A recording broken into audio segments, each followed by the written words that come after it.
But Mr. Midoriya is unsatisfied with this, as he has no wish to put that much pressure, responsibility, and above all else, danger, onto her. So he needs to find an alternative. But who could he trust with not only the most powerful company but also his beloved children? The answer, of course, is himself. The Fu incident has already told us that vestiges can be awakened and form their own sentence separate from the original person they came from. And everyone has a vestige. Even the quirkless, such as Mr. Midoriya. As such, Mr. Midoriya plans for us to extract his vestige and use it to create a potential successor. Perhaps even two, if possible. To be clear, Mr. Midoriya does not desire clones of himself, as he thinks that would cause issues if, or more likely, when the public found out, or even if his own children found out. These beings would be created with Mr. Midoriya's soul, and as such they would possess not only his memories, but many of his personality traits, being similar enough to where people would notice. However, they would possess numerous personality differences, just enough to distinguish them as their own people. This can be done by simply placing them in bodies different from Midoriya's circuits.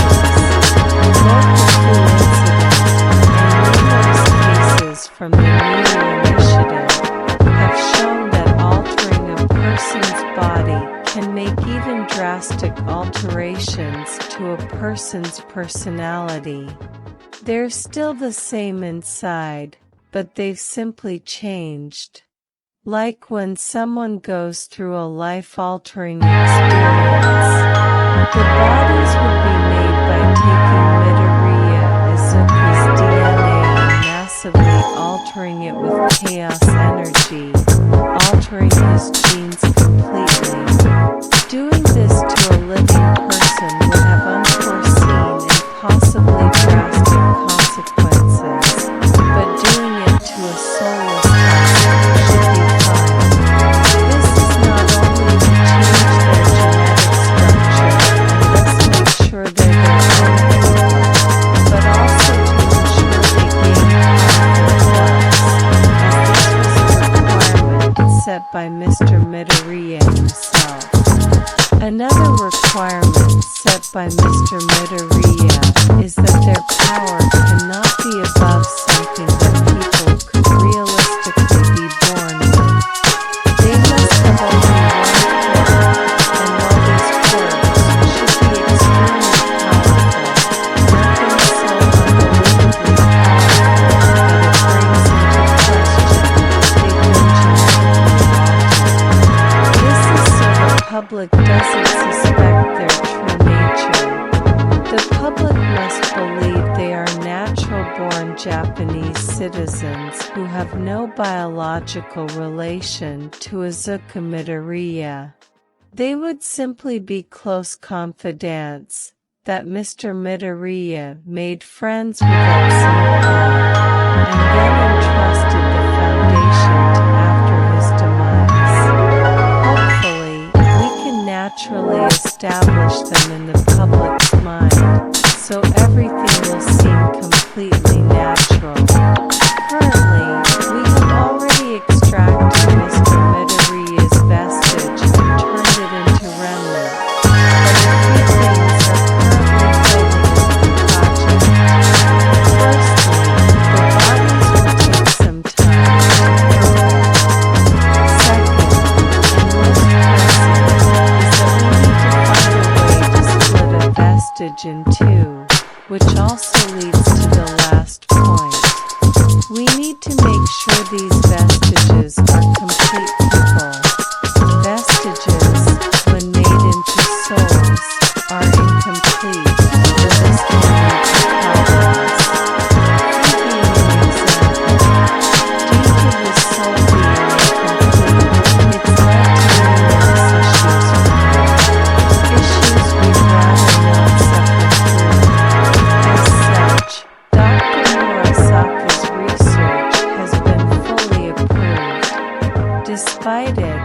off-putting nature. This may also be due to the fact that this research can also be used to complete Fu's incomplete soul. Project Ultra Orphanage. Mr. Midoriya is not satisfied with the state of orphanages worldwide.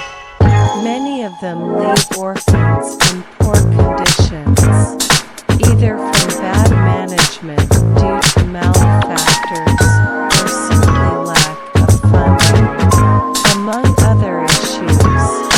And so Mr. Midoriya simply decided to deal with this issue himself by creating the ultimate orphanage, using similar means to how we created Angel Island. Midoriya used the power of the Chaos Emerald to raise several large land masses out of the ocean and stick them together.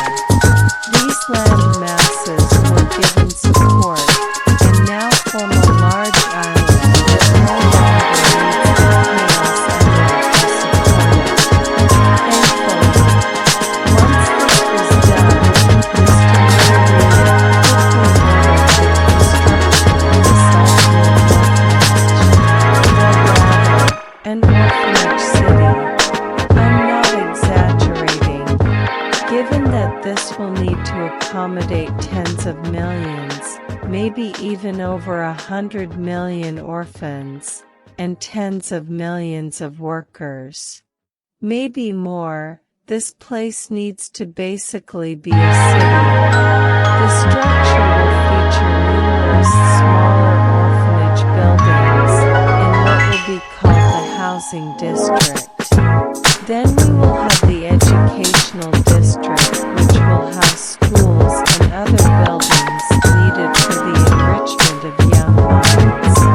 After that will be the recreational district, filled to the brim with restaurants, arcades, stores, amusement parks, and anything that anyone could want to entertain themselves, with the obvious exception of adult entertainment, with a miscellaneous district for other things. And lastly, there is the administrative district at the center of the island.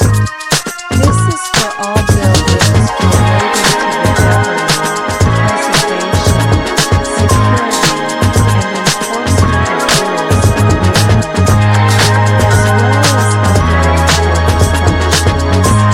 Although there is one more district that's technically part of the island, although it's really part of a smaller island, not connected to the main island, but is close by. The Juvenile Detention District, made to house children who commit serious crimes while on the island. Hopefully, it will be sparingly used, if at all. Although to be fair, it's still meant to be very nice. Going through all the main districts, there will be a train system that will take people to various stations around the island. These trains will be numerous and have plenty of rooms, although it will also be heavily encouraged for people to ride bikes. Children of all ages will be taken from all over the world and kept there until age 18, where they will be given the option to leave. If they leave, they will have access to Midoriya Foundation support to help them find jobs and even assist them in getting into a college of their choosing. Should they choose to stay, they will be given the option of working on the island itself. Speaking of workers, there will be many people working all sorts of jobs on the island, from overseers who will be taking care of the children at home, to teachers, guards, shop owners, therapists, mechanics, and many, many, many more. And of course, all employees will be vetted using thorough, albeit invasive, means, and all employees directly involved with the children will be heavily monitored, and several inspections will be done on a bi-monthly basis. Speaking of vetting, this is an orphanage. People will be able to visit and do online visits and adopt children. Of course, the vetting and background checks will be just as thorough as they will be for the employees, and the adoption process will be both difficult and time-consuming.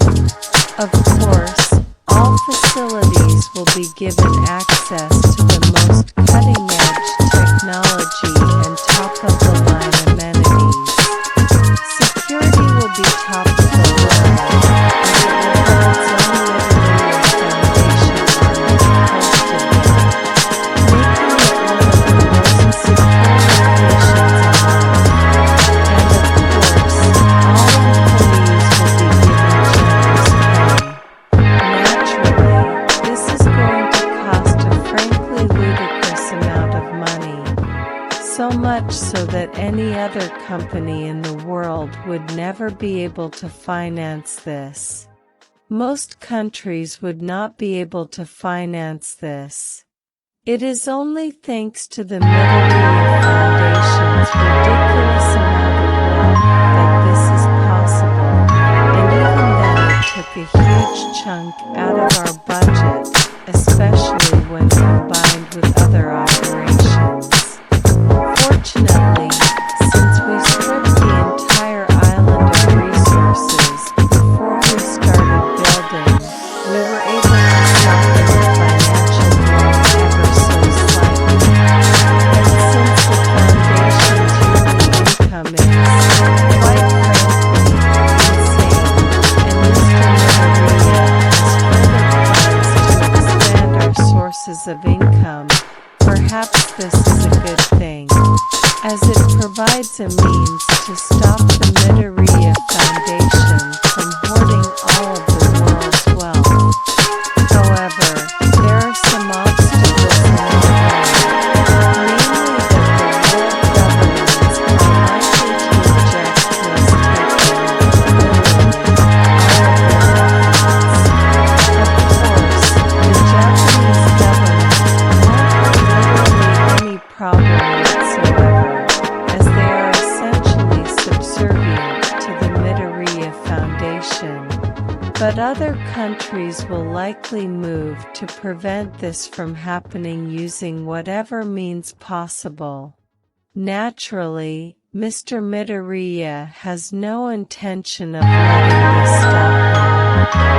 Using various Middleria Foundation agents, proxies, and hired hands, Mr. Middleria essentially plans to mass adopt and then unadopt as many orphans as possible, placing them all in the care of this new ultra-orphanage.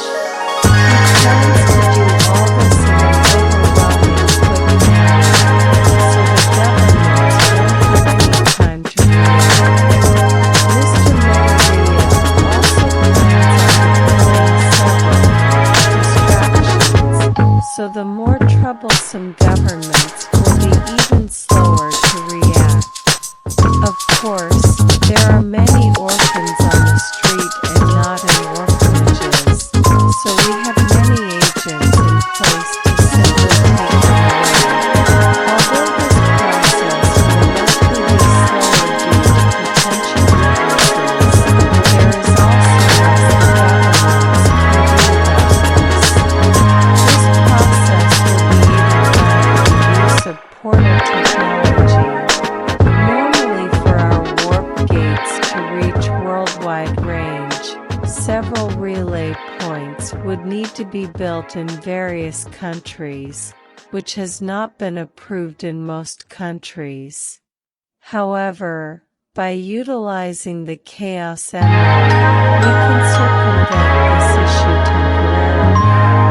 Of course, this is very illegal and would damage international relationships more than this whole operation already will by its nature. So secrecy is an absolute must. With this many agents and third parties working in tandem, keeping this under wraps will be difficult. But we have our ways. Those ways won't last forever, which is why construction must be quick, so we can begin the operation as soon as possible. Naturally, Mr. Midoriya has no intention of stopping our child gathering operations. Things will just be slower, and perhaps for force. While this may seem a bit insane, and it is almost certainly the most egregious and blatant abuse of power Mr. Midoriya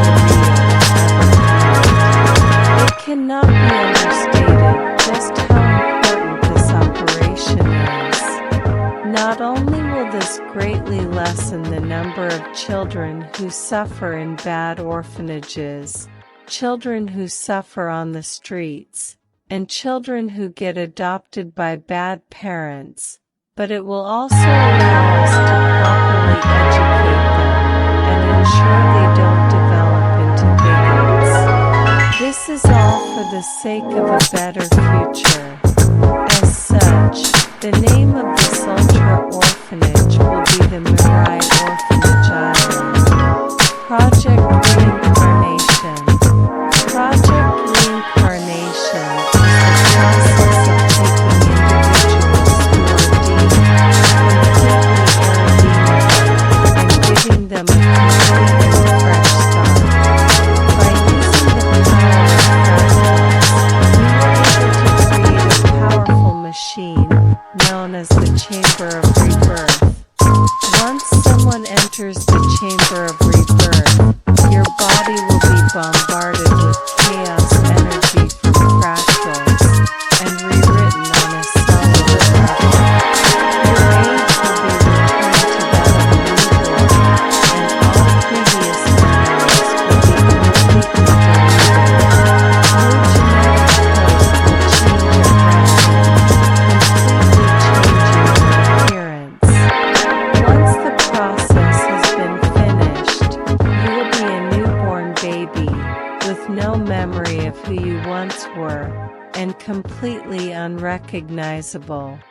These newborns will then be sent to the Mirai Orphanage Island.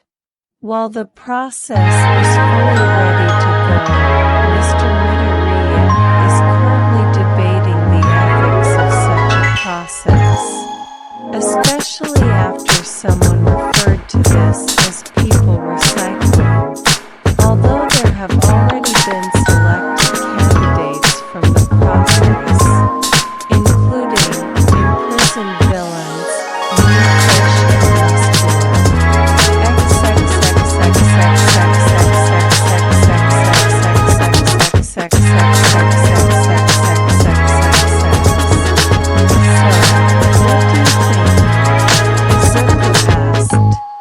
He and Ochako were sitting in his office, Ochako looking over the files Izuku had handed her, with wide, shocked eyes. "This is insane," Ochako said under her breath as she read through it. "This is all insane. I know, it's a lot," Izuku said, wearing a somber expression. Right call. I can make big changes in the world, for the better, but it requires some pretty extreme action on my part. And it's a slippery slope. Yeah. Oh my gosh. Ochako put down the folders and closed her eyes, taking a moment to breathe and process what she just read. Okay. One thing at a time. I don't like this successor thing. I really don't like it. But it's necessary.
start putting yourself at risk again. Yeah, Izuku said, rubbing the back of his head. Anyway, what about the other two projects? Well, your Ultra Orphanage is. I trust you on this. Achiko said as she rubbed her temples. It's insane sounding, and honestly the fact that anyone can do something like this, mostly legally, is scary. But I've heard about what happens to orphans in this world. It's one of the reasons I'm so grateful for my parents. If this will really help those millions of kids, then I can't say it's wrong. If I know anything, it's that'll you do right by these kids.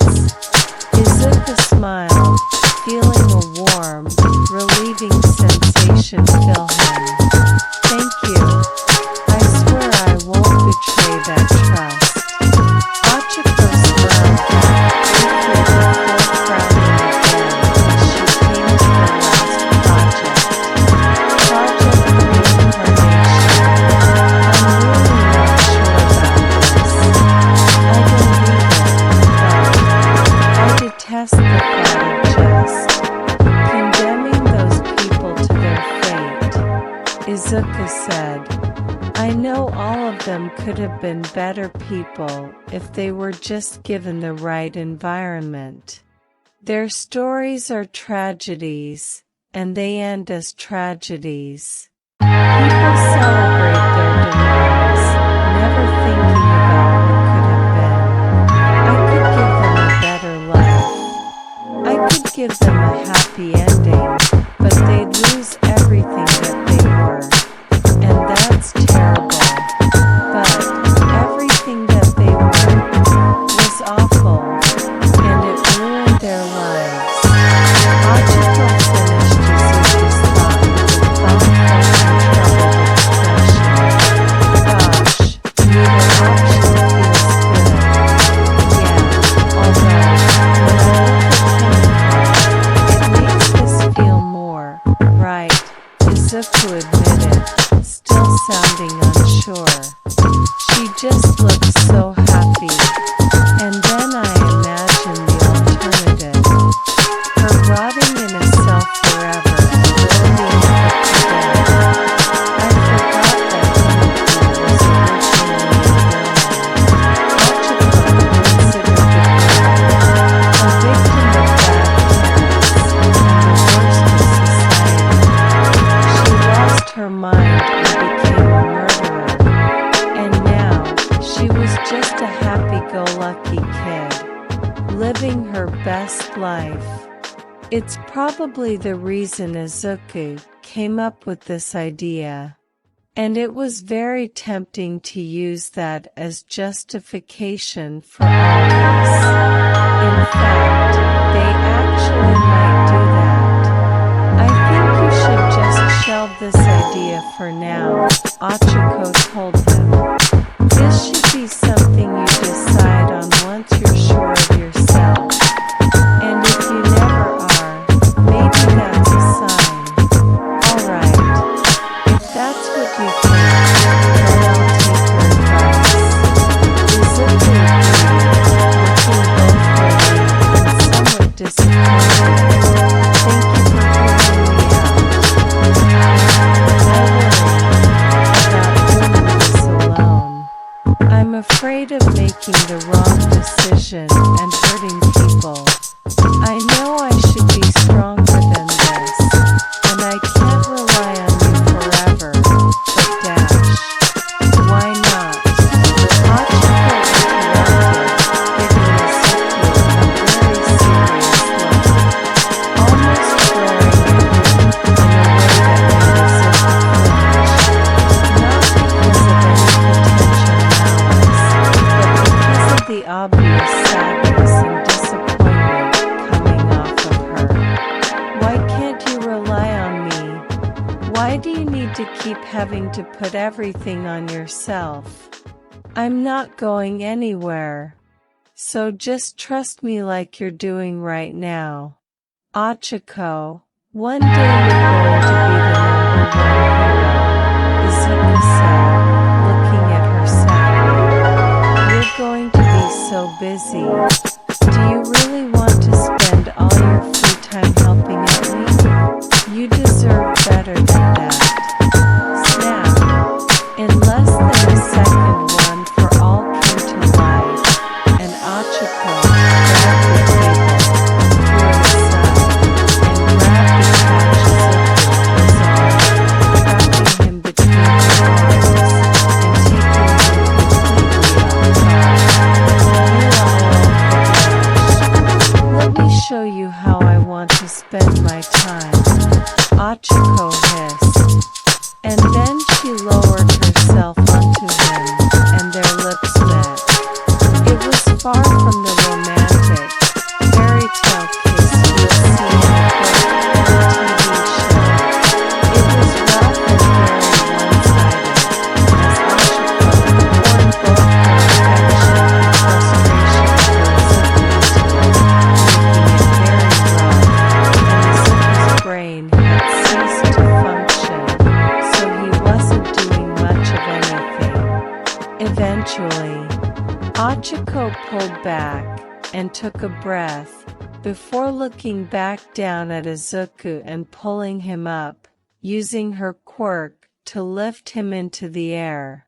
Listen here, Izuku Midoriya, you kind, pure-hearted, smart, incredibly talented, adorable man that I love. I love spending time with you. You make me happy. Not just you. Your entire family too. I love all of them.